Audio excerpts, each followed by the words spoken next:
As expected, I've forgotten the preferred name of this patient. So there's something that happens here. People could have multiple names, which is becoming a trend.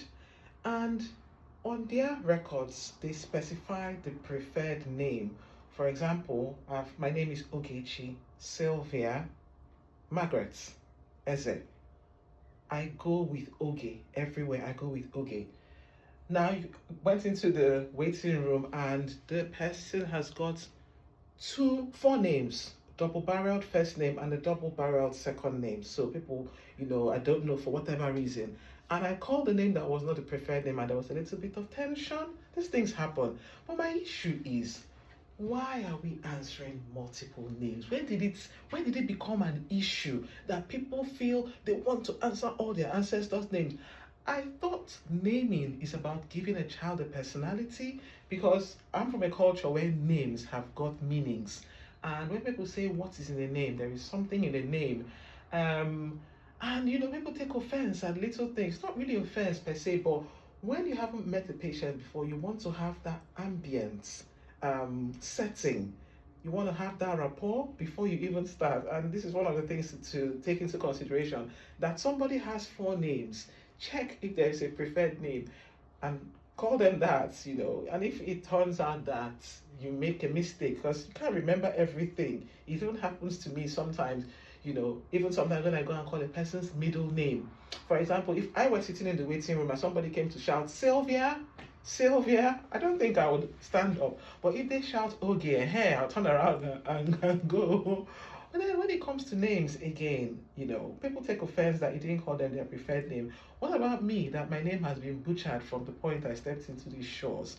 Ogeki, Getche, Ease, Ze, Ogi. Now, when I went to Cornwall, when I was in London, one of my consultants, who is Welsh, because in Wales they play a lot of rugby, and in the stands, the supporters tend to shout, Ogi, Ogi, Ogi, and they will answer, Oi, Oi, Oi. This is how they started calling me Ogi in London. I thought that was just it. Then when I went to Cornwall, the same thing happened. And, then I say, what if I told them my full name, which is Ogechukwukamma? What would they do then? So that kind of thing. And it just makes me wonder, too many names. Stick to one name that represents who you are. Like, too many names are like having multiple personalities. The way I see double-barreled first name, double-barreled second name, maybe it's to take on the mom's own side of the family and the dad's own side of the family, and it's too much. And finally, the name is Ogechi. Another person of recent, I went somewhere and I introduced myself as Oge. She said, how is it pronounced? Oge? I said, Oge. And then she said, do you have a Christian name? I said, I do, but I don't use it. She said, oh, can we just have it just in case? I said, Sylvia. I said, oh, Sylvia, that's nice. I'll use Sylvia. I said, why don't you want, because this was in a church setting. I said, why don't you want to use Oge? And she said, Oge means like you are Oge.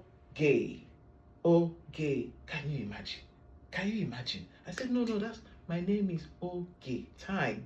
Ogechi, God's time. Ogechukwukamma, God's time is the best. Don't mutilate it again.